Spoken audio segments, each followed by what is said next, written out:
And now it's time for more of Southern California's sports fishing voice. Let's talk hookup. This portion of the show is sponsored in part by Ford, the official truck of Let's Talk Hookup. Shimano Rods and Reels. Fish with the best. Shimano. And by Yamaha Outboards, official motor sponsor of Let's Talk Hookup. Here we go. Another great hour of Southern California's sports fishing voice. Let's Talk Hookup. Here's Pete Gray, Rock Cod Rick Mexa, and Corey Sandin. Welcome back. Hour number 2, Let's Talk Hookup, coming your way on the Let's Talk Hookup app on Facebook and YouTube Live and 97.3 The Fan. Jeff standing by, having a great morning, and sure appreciate Jeff taking such good care of us on the fan side of things. And, man, we're having a great show this morning. We got Captain Jake from the Fortune in the studio, along with Carl Schmidt from Fisherman's Landing. We're talking bluefin, talking offshore, inshore fishing. Just been a great show. Lots going on, and we got another full hour of it here, Corey. We do, and giving away an overnight trip on the Fortune, and how cool is that? And whatever way you want to use it, if it's an overnight trip, whatever open party trip's available, 2.5 day, 2 day. And we were just talking about, there's actually some, are they 2 day trips on the weekend coming up? Yeah. So for the month of May, leaving Friday mornings, Friday departure, 2 days. Yep. And super light loads, but with a couple more, they'll run, right? Yeah. There it is. That's the thing, too, this time of year is like, you said it at the very beginning, the best are those multi-day trips. You get multiple shots at them. You've got the time. If you need to run, you can run. If you need to sit on them, you can, and you get the lay of the land. Like, that 2 day trip is such the ideal trip this time of year. And especially these ones that, Jake, you got going on. You said all of them, Carl, we're saying all of them have some reservation. I mean, very, very typical of early season. Correct. They need a few to go, but all of them are in that, like, just a couple of, it literally is going to take two or three more guys. Yeah, it takes a couple of guys, and boom, now all of a sudden you're on a trip that's got an extremely light load that's a 2 day over a weekend. Correct, and it kind of ties back to what we were talking about earlier. Be a perfect opportunity if those big bluefin are around and you want to try that flying fish with the floating backpack on it or whatever.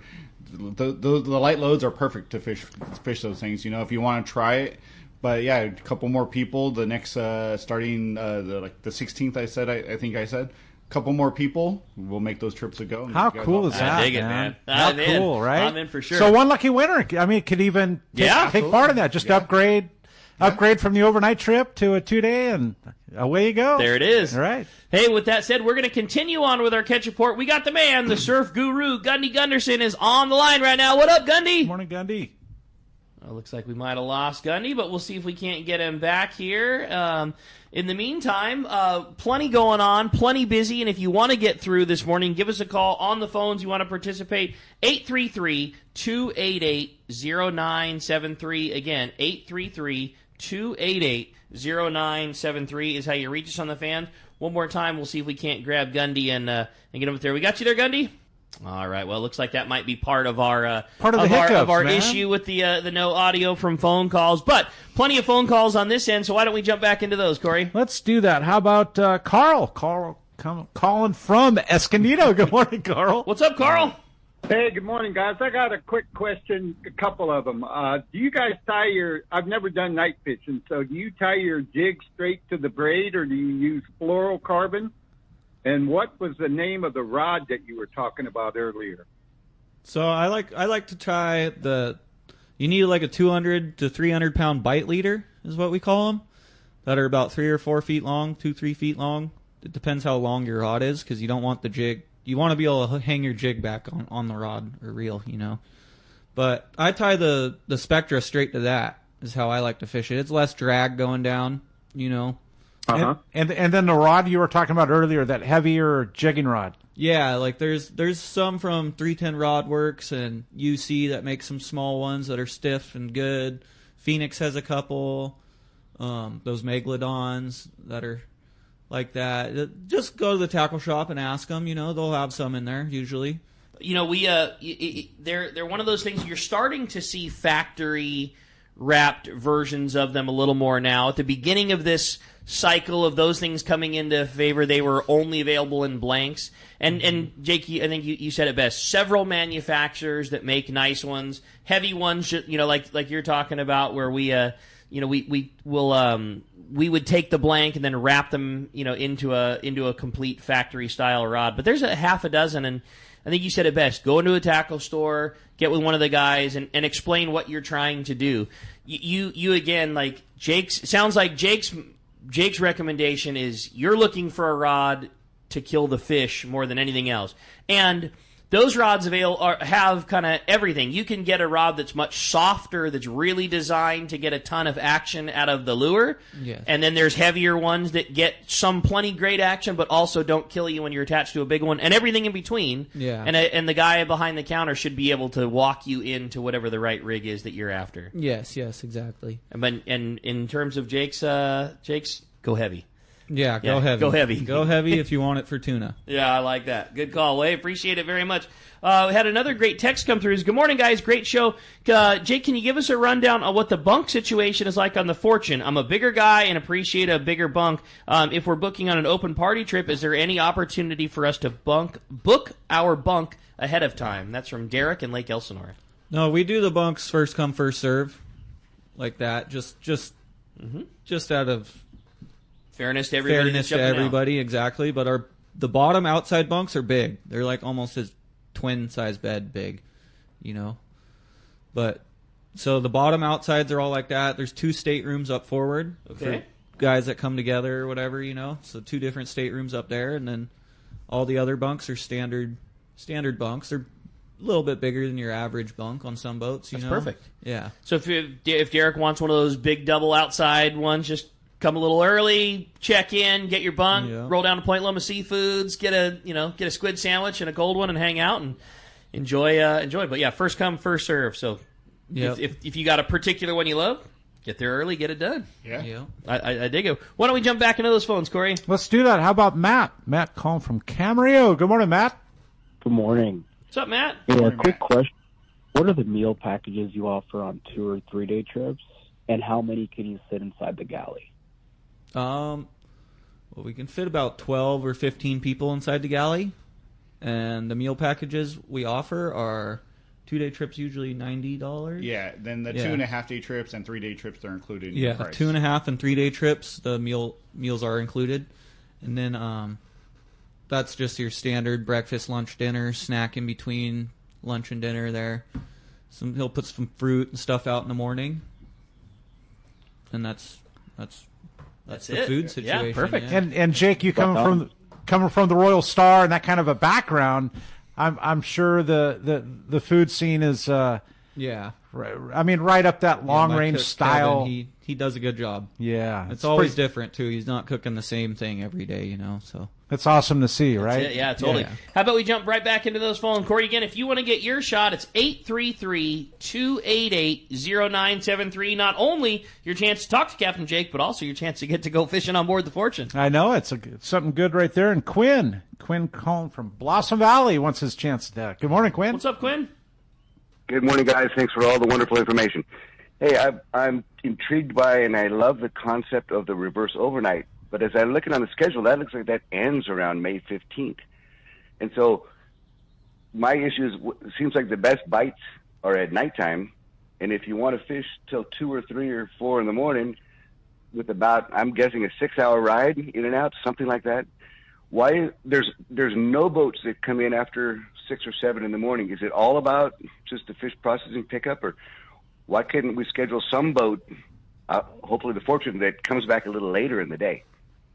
And I heard that sometimes it come in as late as 10, but it seems ideal to be a couple hours later. The main reason would be is because a lot of the boats are leaving again early in the morning. Like Jake was saying earlier on his reverse overnight trips, they're scheduled to come in at 8 o'clock, but we give them 4-hour lead time. So if he does come in at 10 o'clock, but a lot of the other guys that are running day and a half and 2-day trips, or the 2 and 3-day trips, they come in at 6 a.m., 7 a.m., and they're leaving again at 10 a.m. So they don't have a lot of lead time on that stuff.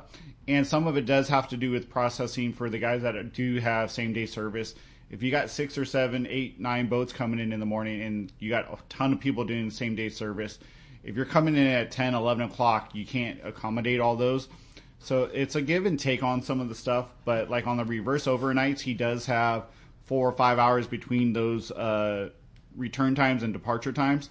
So he does have that opportunity to fish till 3 o'clock in the morning or 4 o'clock, depending how far the fish are. If the fish are 30 miles, I mean, he could fish almost all night, And same with the guys that are on longer trips. But if that fish is 60 or 70 miles, they do have to get the boat back in, get the passengers off, the new passengers on, fuel dock, oil changes, restock the boat. So they do need some lead time to get the boat turned around and stuff like that. But that's the main reason, is just the lead time to get the older passengers off and get the new passengers on and stuff like that. Yep. Plenty of time to get the boat turned around, so it's in the level of professionalism that you're accustomed to. Correct. Got it.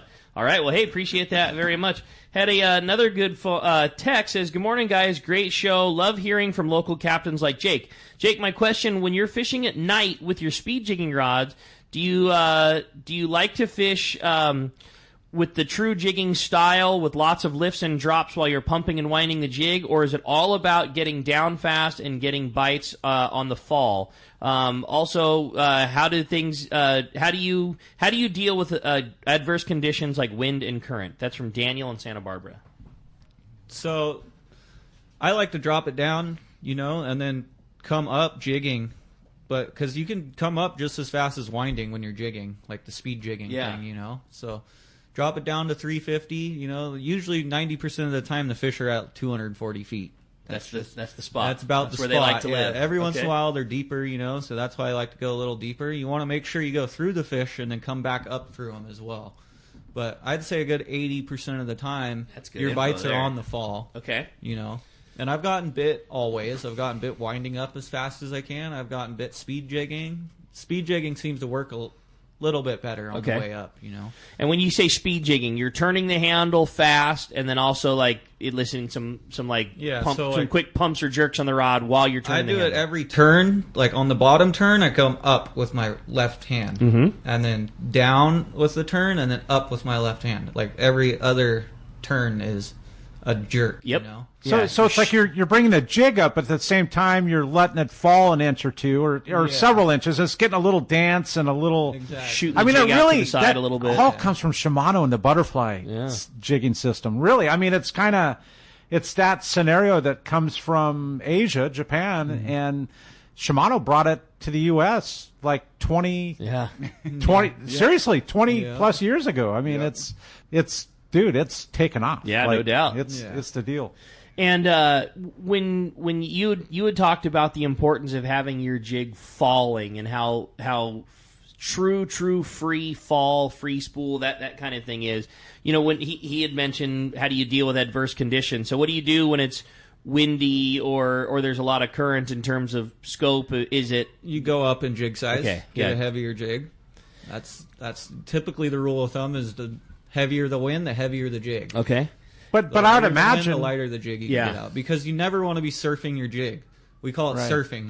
Once you get scoped out, you have no clue where you're at. That's when I tell the people you got to wind it all the way up and drop it back down. I know it's a lot of work, but that's part of it. You want to catch a fish or not? And it is uncanny how many bites come when the jig is true vertical, straight up and down versus scoped out. They just don't seem to bite them when they're scoped out. I mean, it's the rarity. Line drag as well. Line drag is holding your jig straight up and down even when it's falling. It's not actually truly working how it's supposed to work. And I'd imagine you don't want to start with the heaviest jig, right? Like the lighter the jig and the better the fall, the better you're going to get bit. Like by starting out with a heavier jig, even knowing that it's too heavy, your bites won't come as. I mean, I'm just guessing. I'm asking you, right? Like that's how typically it works like that. I mean, the big jigs fall and flutter the same as they would a small jig. Like the rip rollers in every size, I feel like they all work the same in a way, but it comes down to the wind factor. You want that jig to fall a little faster, get down to them when you actually stop before it gets scoped out. You need that heavier jig to do that. I'm sure you've seen all ways. How about knowing, you mentioned how important it was knowing where you're at, knowing that you're at that 300 feet. Like, you've, I'm sure, seen everything, Sharpie marks, spectra marks, line bumps, colored spectra. What's the ticket in your eyes in terms of a guy managing, knowing his depth? What do you like on the reel? So what I like to do is I make a mark at 200 feet with 2 marks, and then 300 feet will be 3 marks, and you want them spaced out a good 8-9 inches. That way, when it's flying through your rod, you can actually count how many marks are going out of the line, you know. And then all the way from 200 to 400 feet is what I mark. Perfect. Okay. That's a great Usually system. with an acrylic, you can get those big acrylic markers. Like paint pencil or paint pen type thing? Those Okay. seem to work the best, but you really got to let it dry. That's a great tip. Yeah, because you don't want that. Wind it on wet, because then you all of a sudden your whole spool. Yeah, everything's marked. Right. Colors everywhere. Rick, for somebody getting into this, I mean, Jake mentioned 2 different sizes. Like, what do you see in the shop as far, like somebody listening and wanting to get a lighter and a little bit heavier? Like, what would be the 2? I think Jake's the better person to answer that, but maybe you could back me up. I think in general, first jig to buy is a 300-gram jig of your choice. Like it all around. Yeah. Okay. Yep. That catches most things most of the time. An SK, a Rip Roller, a Nomad, a West Coast Jiggers, a whatever. You name it, a 300-gram would be the first thing I would get if I was kind of put my arsenal together. The second thing for me would be some form of eddy bomb. You know, a quick, fast sinking something else. The third one I would add would just be a big knife jig, whether it be a 400 or a 500 gram. And if you're a guy that's been a few years and you've already got an arsenal of those kind of things, and you've already bought your jigs and you have them and you're going again this year, they're expensive. But for me, I would add one of those tungsten heavy jigs, because they're carrying the weight, but yet in a smaller profile. Yeah. I mean, Jake will, Jake is who should answer this, not the guy selling tackle, the guy that fishes with him. Because I'm like, I say it all the time. I'm like super cautious. Like, I almost don't know how to handle that when you're selling them at the tackle store. Like, they're expensive, flat out. There's nothing other to say. Like, those 300-gram tungsten jigs, by the time you're done putting hooks and leaders on them, you're over $100. Wow, and I just feel like it's my job to be very responsible and not. I always say the same thing. You do not need to fish a $100 lure to catch a bluefin. No. You can catch one with a sinker and hooks on it. So I never try to tell a guy, like, you have to have this thing. I don't want my guys ever selling a lure to somebody that's that expensive.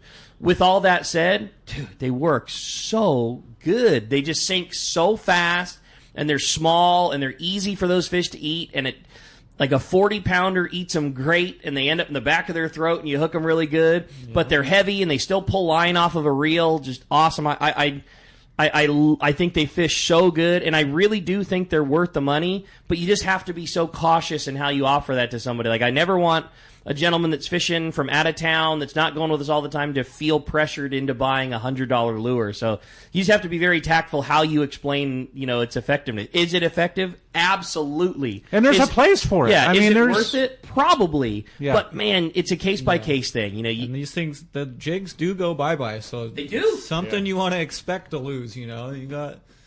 It's like going to the casino, you never know what's going to happen. You might win a bunch, you might lose some, That's it. I love them. I mean, do I think they're worth $100? I do. But man, I'd be very cautious about it. Like, if a guy's never been before, the last thing I would ever do is, you need to get a handful of these jigs. It's just not the case. You can do it with a torpedo sinker. Yeah. But if you're at the rail with 20 other lines in the water or more, and you've got a leg up, I mean, why I'd spend the extra $50 to do it, right? I know one of the guys that works in the tackle store went fishing with Jake earlier this week, and he had two fish on a 300-gram tungsten jig when it was scratchy fishing. They just got it done. They work great, but again, like, that's my whole thing. Like, I get so cautious because I never want to feel like I'm overselling something to a guy. But they're expensive. So somebody listening that really wants to try to get into it, I mean, Jake, with a 300 and a 500, like Rick? Yeah, I would go 3 and a 450, 500-gram jig, just like that. Yeah. Like Rick said, perfect. 300 grams, about the sweet spot there. Yeah. And talk to your captain and crew. I remember there was a time last season when Jake and his crew were coming up and getting Colt snipers. The fish were up shallow, and they wanted something small, and some of those things catch you by surprise. And we were used to selling big jigs, and him and all his guys were up buying Colt snipers, 120 and 100. Like, what's going on? Like, that's the thing. If those guys are coming up and pulling money out of their wallets to buy jigs like that, like, that's the one. You can fish those at night too, like those 250 Colt snipers, 250-gram Colt snipers, those work great at night as well, Just a lot of it, like Jake was saying, profile. Seems like more common than not that fish is down deep, but there are times when it's not. And sometimes if that fish is up relatively shallow and you're fishing a 500-gram jig, you just blow through it too fast. Mm-hmm. That's great information. I mean, it really is, for sure. I like that stuff. Now, well, speaking of good info, we got the man standing by with the best info, find out what's going on the water, and it's time for that fishdope.com report, Corey. And it's brought to us by Fisherman's Processing in San Diego, where you get your premier processing experience. Check out the easier online system to book your processing for your long-range trips, and with more team members, Fisherman's Processing stays far ahead of the rest. They have more same-day capacity and the finest customer service. Stop by the location in Old Town on Taylor Street, or you can check them out at fishermansprocessing.com and make your reservations today. And stoked to have Yusuf Husseini on hold there, the Angler's Realtor. Good morning, Yusuf. What's up, Yusuf? Good morning, guys. How we doing? We're doing great, buddy. Yeah, Just riding out a little weather here, talking about good fishing last week, and hopefully getting a whole lot more of it here coming up. Well, that's the story. There's a lot of weather today and yesterday. Danny was saying it's like blowing 20 to 30 out there, so not a lot of boats out last day or so. But prior to that, we had some really good sea bass fishing pretty much all over the Channel Islands. Rosa was a standout spot for sure. I guess it got really stupid up there. As well as Catalina was biting really good. Catalina is still biting good. Backside fishing continues to be really good. That's so with, rad. Some larger halibut and some really good sized sea bass. As well, the boiler rock fishing on the backside for calicos is good. Bonitas still are on the front side. Then down into La Jolla, we're starting to see good signs of yellows popping up under the birds every evening and morning. Northwest corner is seeing the most action, kind of a normal deal. The Barracuda have also come in. Not a lot of legal size stuff yet. They're pretty much just pencils, but hopefully the bigger ones will follow here soon. Bass action there over in La Jolla area also has picked up, as well as Point Loma. They are smaller bass, but they are in quantity and they're starting to bite pretty good. San Diego Bay halibut bite continues back near Pepper Park. Down south of that, on the IB Pipe, sand bass fishing is still decent. It's slowed up a lot from what it was, but knocker lead head set up and squid are doing pretty good. The islands is starting to bite finally. Some of the party boats and private boats have been catching 15 to 20 pound class fish, mostly coming on the yo-yo iron. Down south of that, Estero Bay has been pretty good for halibut fishing still. And then offshore, you guys all know the deal. It's been pretty good bluefin fishing, smaller fish out near the 157 area. Also got those jumbo bonitos still out in the 371, 425 area. Most of the bluefin down south are in the 40 to 60 pound class, but we're also seeing 100 to 200 pound fish. Jeez, so that's it for the report today.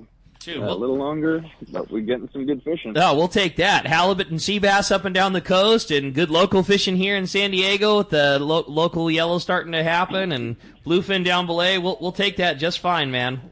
Yes, sir. It's coming. Well, speaking of good news and things moving, how about the housing market? You always kind of keep us up to date on what's going on. How have things changed here in the last week or so? Stuff is still moving. I have multiple escrows. Everything, I put one up, and within a couple of days it goes pending. So it's moving.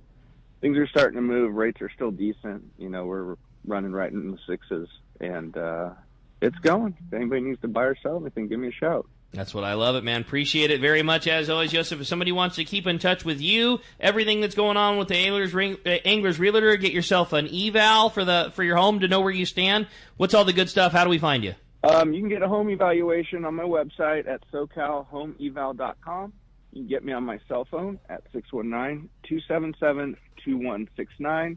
You can also go onto my website, sportsmansrealty.com, and get me on social media at Cal Realty.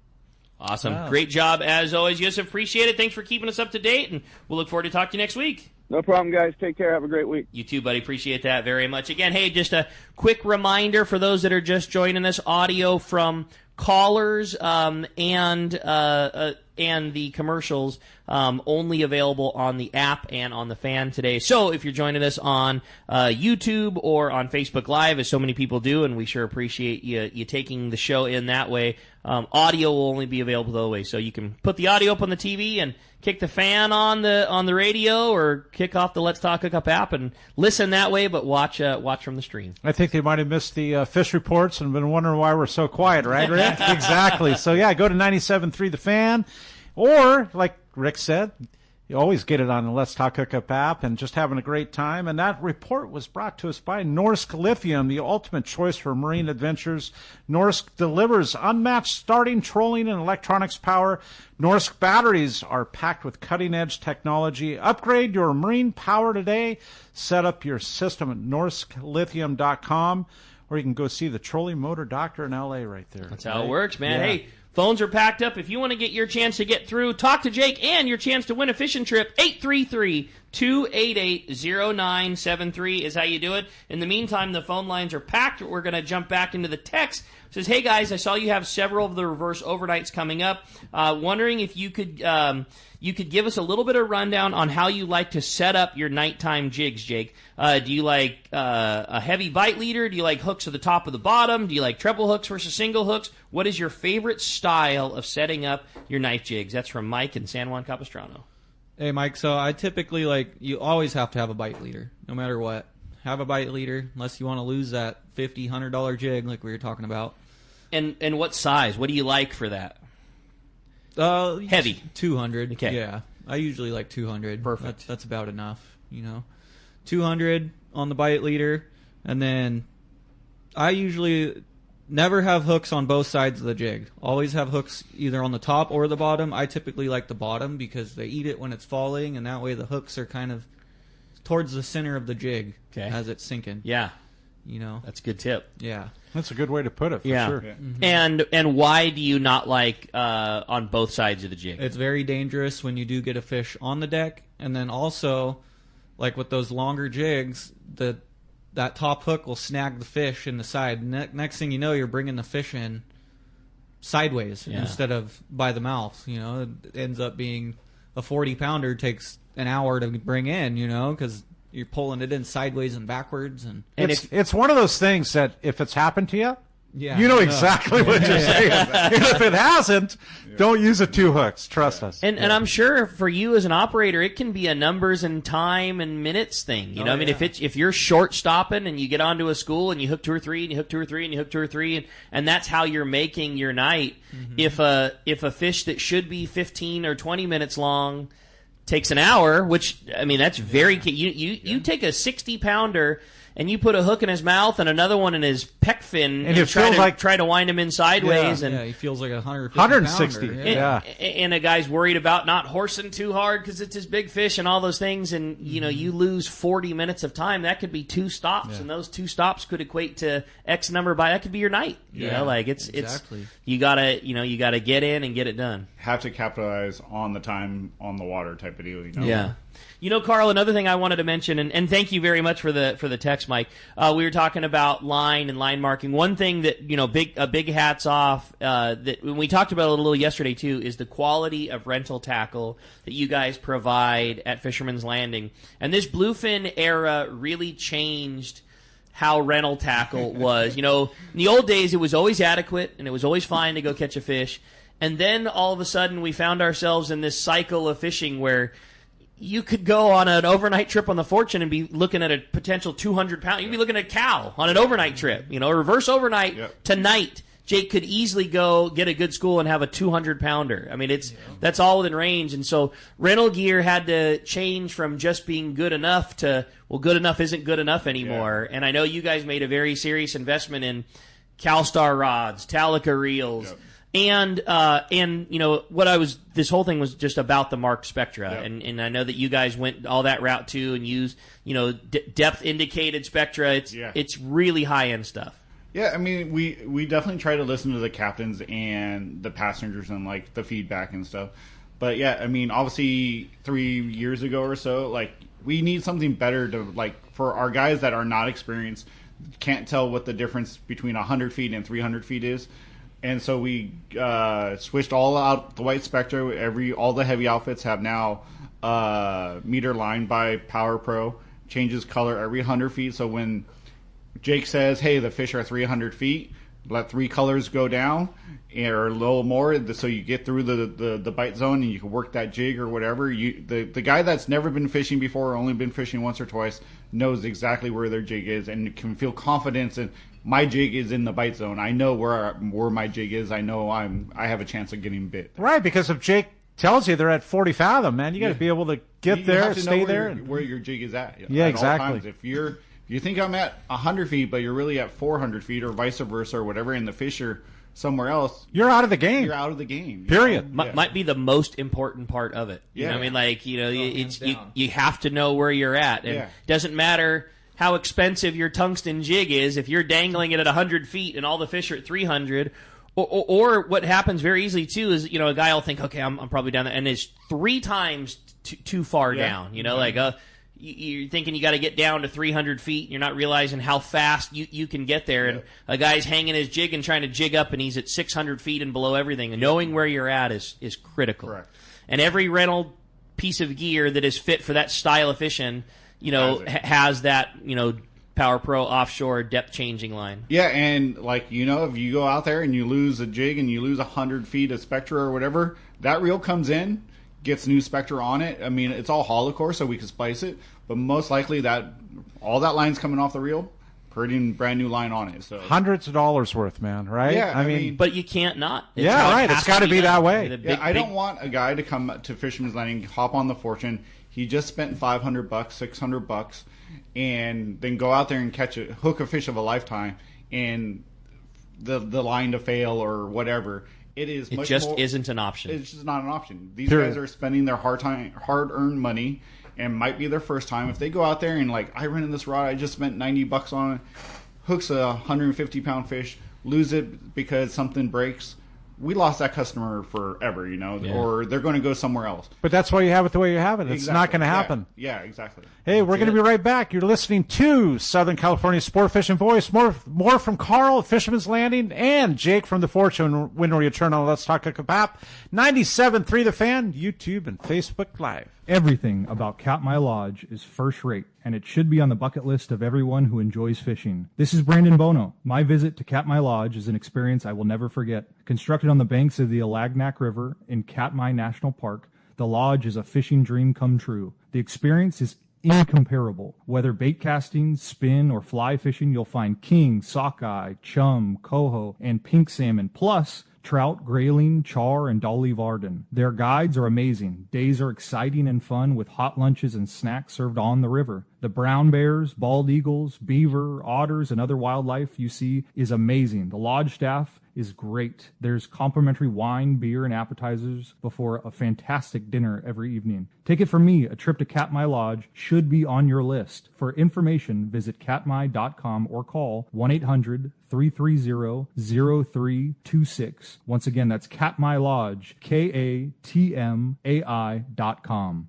Here's the hot tip on the best fishing LA has to offer. 22nd Street Landing Sport Fishing in San Pedro. They are home to LA's finest open party fleet, including overnight on the Freedom, Catalina Freelance on the Pursuit, half-day trips on the Monte Carlo, and three-quarter-day trips on the Sea Angler. For your own private charter, we have the Outrider and True Line available. There's always plenty of free parking and a fully stocked tackle store. 22nd Street Landing Sport Fishing in San Pedro. Call 310-832-8304 or on the web at 22ndstreet.com. Hi, this is Christy Wheeler with Dawson & Associates Insurance, your full-service agency specializing in boat insurance, including charter, commercial, and personal use boats, business insurance, and travel insurance. We work hard to get you the most coverage for the best prices and guarantee the lowest rates available on all the travel plans we offer. So give us a call today at Dawson & Associates Insurance at 619-460-5615 for a free quote today. Take a closer look at the Ford Bronco and the Bronco Sport. You'll see adventure, discovery, and even a little mud. These 4x4s provide the muscle, tech, and durability to go anywhere.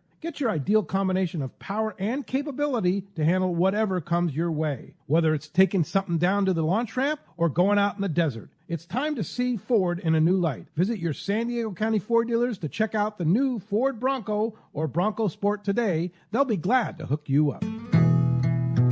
You know, whether you're going fishing, diving, or just having fun on the water, there's nothing more worth doing than messing around in boats. So let me ask you, are you ready to upgrade your ride?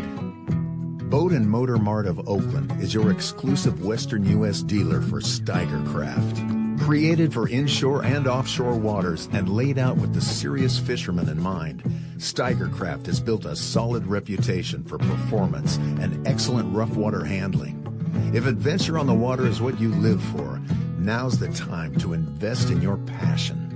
Call Boat and Motor Mart of Oakland at 510-437-1444. To look at the whole fleet of Steiger Craft online, go to steigercraft.com. Now's the time for a rugged, reliable, and fast Steiger Craft from Boat and Motor Mart of Oakland.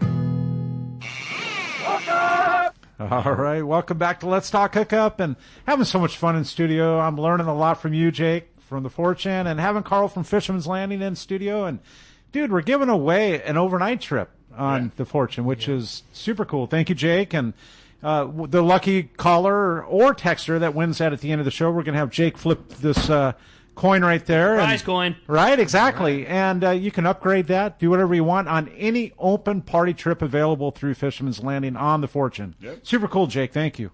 Yeah, we're pumped. We're pumped to go fishing with you. Well, hey, the phone lines are packed up. If you want to get your shot, still plenty of time to get you through. 833-288-0973. Jeff is standing by to take your phone calls. We got lots of great texts coming through. I know Corey's got one on deck as well. I was going to read this one, and it says, Captain Jake, do you ever have charters or charter groups that fill partially and then backfill with open party customers? Is there ever an opportunity to get on one of these trips, and how do we do so? Every once in a while there's one of those, but I wouldn't say very often at all. For the most part, the charters are the charters. Mm-hmm. Unless if a guy contacts me and he needs to fill some more spots to get the price down or whatever for his charter group, that's about the only time it ever happens. And again, that's the beauty of chartering the Fortune, is most of your groups are those little bit more intimate, little bit lighter loads where it's a lot easier to fill 10 spots than it is to fill 40 spots. Yeah, exactly. And if you do want to come out, we got a bunch of open party trips. Just feel free to hop on one of those with 5 or 6 of your buddies, and there you go.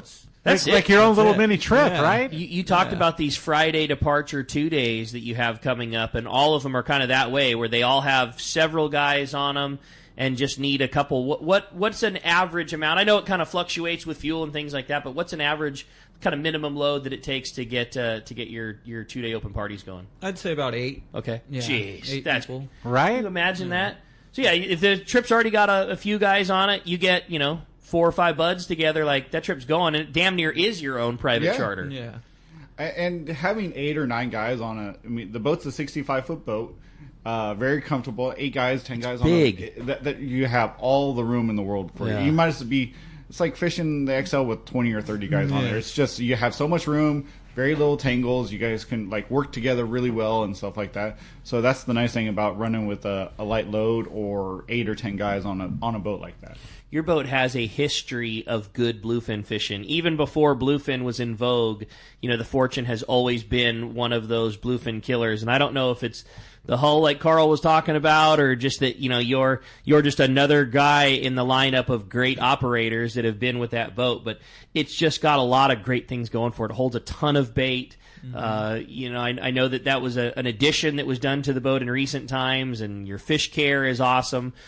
We haven't really talked much about that, and that's a question that's come up in several texts. What's kind of the rundown on how you guys handle the fish? Maybe give us the rundown when the fish comes up to color. How do you guys take over, and what do you do with the fish when they come aboard? So we gill and gut everything that comes on the boat's pretty much gill and gutted. Always. That's just your Royal Star background. Yeah, that's it. Yellowtail, tuna, doesn't matter. No, not so much. It depends how the fishing none is, of the yellow end? Yeah, not so much yellowtail. Yeah. But all in the tuna. Yeah, all the tuna. Every tuna. It doesn't matter if it's 5 pounds or 200 pounds. We're gill and gutting it. That's awesome, man. That, a good rinse, too. You got to rinse them out really good. And then they go straight in our RSW that we keep pretty cold, 29, 30 degrees. When you say a good rinse, is that the inside? Is it the outside? Is it both? And why? You want to let the what blood is that? flush out of the thing as well. So, like, you bleed it, let it pump the blood out for a couple minutes, and then you give it a good rinse for a few minutes with the hose. And just really flush the blood out. Stick the deck hose down that belly cavity and let everything blow out of there. Mm-hmm. I mean, you learn from one of the best, right? Yeah, exactly. I mean, that's having and Tim. Then, like, when they do cut our fish at the processor, they've said it's some of the best quality fish coming off my style of boat. What else do you need to know? I'll take that. Yeah, that's awesome. Good for you. How do you best bleed a bluefin when it comes on the boat? What do you like to do? If they're small enough, I like to pop, not cut a gill. Well, we cut a gill as well, but I like to pop from where the heart is up to the bottom, and it'll. Like you kind of grab hold of the gill rakers, is that it? No, like inside the membrane. Yeah, got it. Pop that and pull up, and it. And you do that.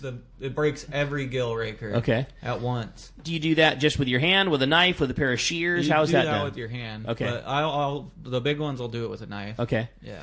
And then you're disconnecting the main line, so heart's pumping and getting everything out of that fish. Mm-hmm. It's way more than just cutting one or two gills. Yeah. I mean, it sounds kind of graphic, right? But it's the way it's got to be done. Yeah, and it's the harvest, you know. It's it is. Do it right, it squirts. Absolutely, It covers you in blood. Yeah. I mean, I don't care if I'm keeping a bass or a halibut, a yellowtail, or a tuna. I do that, or rockfish. I mean, it's. Yeah, if you're going to do it, you do it right. Absolutely. And that's the right way to do it. It's all about the harvest. And I just love the fact, Jake, that you've learned from the best on the Royal Star and learning fish care. And yeah, that was a big thing over there, too, is you always got to have the quality fish. That's what we're all out there to do, is get that quality product home to you guys. Yeah, I mean, for all of us in this room and most of the passengers, it's a harvest. It's you're going out to harvest. It's you go buy that bluefin at the store too. You're paying way more than a trip price would be. Totally. Right, exactly. Yeah. I mean, hey, when you step into Point Loma Seafoods and get your squid sandwich, or you know what I mean, you go enjoy your nice lunch. Or I love going down there, man. And quality is worth paying for, dude. You know? Just look at the showcase. Totally. And as sport anglers, we can't put a price tag on it, right? But you can put. You can draw a value, right? Quick. Yeah, exactly. Yeah, right. To see the quality or how the fish handling has come in the last 10, 15 years when we were all kids. It's huge. A fish might have got bled and stuck in a burlap sack for 4, 5, 6 hours or whatever. Now everything is bled, gutted, and straight into the fish hold. I mean, it's super rare to see a fish sitting on the deck for more than 30 minutes, depending on how good the fishing is. But to see the progression of from the burlap sacks to taking your fish home, and it's just like you never think about like cutting that up and eating it raw and stuff. It was always grill it or make a tuna salad out of it or sandwiches. Now it's like, dude, you're getting the best fish you can ask for. The best. Yeah. We've talked a lot about it lately, especially with what our full day fleet has been doing, both the Liberty at a Fisherman's Landing and the Bell and the San Diego, and like what a difference fish handling is done for bonita. You know, I mean, it was a fish that was absolutely. It was Rick. like, you know, you bring it home, maybe sits in a gunny sack and turns to mush all day, to just like this has become people's favorite thing. And you know, you have one of those things that's properly taken care of, and then go home and make a sashimi spread. Like it is true grade A. Like I mean, it's as good as anything you'd put on the plate. 100%. The only reason, Rick, you don't see it at Point Loma Seafoods, it's a commercially harvested fish, right? But the only reason you don't see it at Point Loma Seafoods or in any other high grade market, it does not have a shelf life. Yeah, that's it. Like it doesn't freeze well. It's got 3 days. Yeah. You know, and when you look at Big Eye or you look at Yellowfin or any of those other tunas, I mean, they're starting to get perfect at 3 days. Right. You know what I'm saying? That's a great point. Yeah. Totally. So that bonito that you're harvesting, that 8 to 10 and like the 18 pounder you weighed in. That's crazy. Yeah, dude. that. Yeah, that's a today and tomorrow fit. San Diego wrote a great little thing about it. Okay. You know, and they're enjoying your bonita. It's like it's a today and tomorrow. You know, sushi, poke bowl fish. The following day, it's a grill and make some of the best tuna sandwich you've ever had. And that's about it. That's the shelf life of it. And it truly is the best tuna fish salad sandwich material you'll ever have. So period. Good. So good. Yes. I dig it, man. Dude, I'm in. Put me in, Coach. Corey, let's jump back to the phone. Let's do it. Let's see what Ryan from Irvine thinks. Good morning, Ryan. What's up, Ryan? Good morning, gentlemen, and happy Sunday. My question for you, Captain, is what's the most common mistake that you've seen when you used to work on the long range and today, and what's the fix for that? The most common mistake would have to go back to following their lines, tangling everybody up. That's when you end up in those big shows that you can't get control of, and that's when you end up losing too many fish, Is the mistake of not following more in the bait fishing part? Is it more when you have a fish attached? Is it following your jig when it's sinking? Where do you see the disconnect happen? I see it mostly when fish are attached. Okay. They get tunnel vision and they don't see what's going on around everybody. You gotta look around and know your surroundings, communicate with each other, and all that stuff. It really helps. Just a couple words really help. Yeah.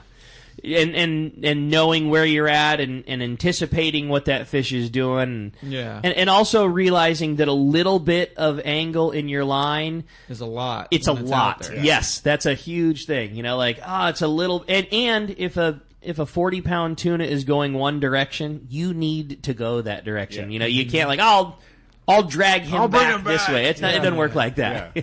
When they got their mind going one direction, that's going to be a thing. You don't get to just hang out and. But that's the widespread problem when I was long range fishing and everything is it's always about that. It's not about getting the bites. It's not about what hook, what line you're using. It's about when you get a fish on, can you get it to the boat, or are you gonna create a giant catastrophe trying to do that? That's so well put. And I'd imagine great, the open man. party trips, you have 20 people that are of different regions of the country, right? They're coming from everywhere, and they all meet up and are part of a team, but. Yeah. Things could happen, right? But when you've got 20 people that are from a charter group, you got Jeff over here knuckling Tom, come on, Tom, what are you doing? I'd imagine in the end that probably works out a little bit better. Yeah. It's one of the reasons the Fortune is so successful is because they do have those smaller groups. Yeah. Jake has a really good background. His crew is really good, and it's just easier to get 15 guys working together than it is getting 50 guys to work. It just is, and it's one of the many reasons the Fortune seems to be so successful. Very well put. Yeah. Hey, well, we had another great text come through. Fire this guy back up. Says, "Good morning, guys. Jake, do you do any trolling while you're driving around? I feel like I see less and less trolling happening on sports boats in the recent years. If you do, is it feathers? Is it swimming plugs? What's the best deal? Good luck on this season." From Sean in Blossom Valley. All right, Sean. We do some trolling, but not as much bluefin fishing, just because the fact that they don't bite it, and we're stopping so many times consistently. You see a breezer and it pops up 150 yards from the boat. You need to react to it quick, and not be stopped by a troll. And then half the time, the guys that have been on the troll that are supposed to wind the troll rods in don't. And then the crew's back there when they should be throwing bait, they're winding in a troll rod so everybody doesn't get stuck in the troll rod, It comes down to that thing. But later in the season when we're yellowfin fishing, of course we're trolling. If there's albacore around, of course we'd be trolling. Hello. Yeah. Right? Like that's... For the bluefin fishing, the trolling's not feasible enough to do it all the time. If you want to put your troll rod out, go ahead. By all means. We're not going to... Yeah, all they ask is for if you put your troll rod out, you wind it in. That's all they ask. Yeah, that's pretty simple, but that doesn't always happen, right? It does not happen very often. And how many times have we seen that double skipjack troll stop turn into Rick's old enough? The big eye or an albacore stop of 100 fish. Yeah. You know what I mean? That was not caught on the sonar. Yeah. No, definitely good times for sure. The thing is, too, you guys are so good at positioning the entire boat where you want it to be, and you don't want to be... Troll rods will definitely get in the way of that. They do. Exactly. Yeah. One jig strike can be a good thing, but not necessarily if you're trying to get the whole boat over it and get baits put on it. Well, I can't wait, man. The albacore, yellowfin on the troll. You like hearing the clicker go off. I'm not going to lie. That is a fun part of it, especially when that yellowfin got, we watched that big fish happen last year, that unbelievable yellowfin bite. Maybe one of the best in our history of sport fishing for just fish being that big and that consistent for that many days. It was so cool. And it was so good. much fun. It was fun. I wanted that fish to be in that 40-mile zone so bad. It just flirted with it, but it never really did. Like, you had to be down there a ways. You had to be on one of those 2 and 3 day trips. Is that right, Jake? Yeah, you had to be on a 2.5, 3 day trip. And did you guys get in a little bit of that action last year? We Oh my we god, did. We had some epic fishing. Do you hear sign of that? I mean, do you see that possibly coming back up this year? Or I think that fish came from Guadalupe, honestly, because nobody's going to Guadalupe, and I'm sure that place is just absolutely jugged. The Royal Star was just on an 8 day. It is April. Okay. And they had really good yellowfin fishing on that 40 to 80 pound yellowfin in May. Yeah. It's probably that same fish. Same great fish. I would not be shocked if that fish moves. Oh, please. Back. And the fish on the ridge is a little smaller than that. Yeah. But, I mean, this time of year it's yellowtail down on the ridge. And there's yellowfin already down there. I'm hoping, and that fishing down there was so much fun last year. It needs to get up here, and people would be stoked on it. It was two day on the Fortune for 40 to 80 pound yellowfins biting skip jigs and poppers. 100 last year. We had a 102 pounder. 102 pound yellowfin. Yeah, that's so wow. That's crazy, and they were the best table fare, man, oh my by god, far. Everything about that was cool. Let's try to sneak another one in there real quick, Corey. Good morning, Hills. Hey, Hills from Ventura. Good morning. Hey, good morning, guys. Couple of quick questions for Jake. When you were on the Apollo, was J.J. Gertzen still there? And then the other question is, can you compare fighting yellowfin big ones to bluefin big ones? And what's the difference? So I was on the Apollo when Jody owned it. I ran the Apollo when Jody owned it. Started right after Jody bought the boat, then was there almost to the end. So that was. Marks your tenure? About, yeah, that marks about the time I was on the Apollo. And then big yellowfin, definitely 100% hands down fight harder than big bluefin. Period. Look at that. Yes. Period. Just look at the tail structure alone. A big yellowfin's tail is almost twice as big as a bluefin's tail. Such a loaded question, man. And they're different, and that in no means that a big bluefin doesn't fight hard. They do for sure, and they can be real unpredictable at color. You get a big yellowfin that's finished off. It's just a big flat pancake circle. Yeah. And until you can corkscrew them up and put a gaff in them, a bluefin will switch directions and switch back, and they're head shaking SOBs that drive you crazy. But there's no comparing. No comparing a big one to a big one. Yeah. That doesn't mean those bluefins don't fight hard, and there's not ones that kick everybody's butt, and their rod gets passed around from everybody, and they're super tough. But man, I'm with you. There's no doubt. Not between the two of them. You said it perfectly. But man, they drive you crazy. Especially the way that we fish so often with a lot more spectra. So our jig sinks better, and a short piece of fluoro, and there's not a lot of stretch, and those things, they just flare their gill plates and shake their head, and man, they drive me crazy. Get me so fired up. But I like it. When we come back, we're going to find out who's won this overnight trip on the Fortune with Jake, and we're going to be right back on the Let's Talk Hookup app, 97.3 The Fan, YouTube, and Facebook Live. This is Rock Cod Rick for Adventure and Camping, where they bring the adventure to you. If you enjoyed camping in the Eastern Sierra but don't own an RV or a trailer, or simply don't want the hassle, let Adventure and Camping park it for you. Check out their website, adventureandcamping.com. Select from over 75 campgrounds they serve. Decide on a trailer floor plan that fits your needs. Request a quote for your desired vacation dates. Then just show up and start your adventure. Adventure and Camping makes it so simple. They deliver the trailer to your spot, and you enjoy a clean, spacious trailer. When it comes time to go home, just close the door and drive away. It doesn't get any easier. If you enjoy camping in the Eastern Sierra but don't want the hassle, Adventure and Camping is for you. Check out adventureandcamping.com for details. Make sure you mention that Rock Cod Rick sent you for a special price. adventureandcamping.com. Hey, it's time for the 30-second Power Pro Seminar. Here's the hot tip for those of us that like to fish with small reels for big fish.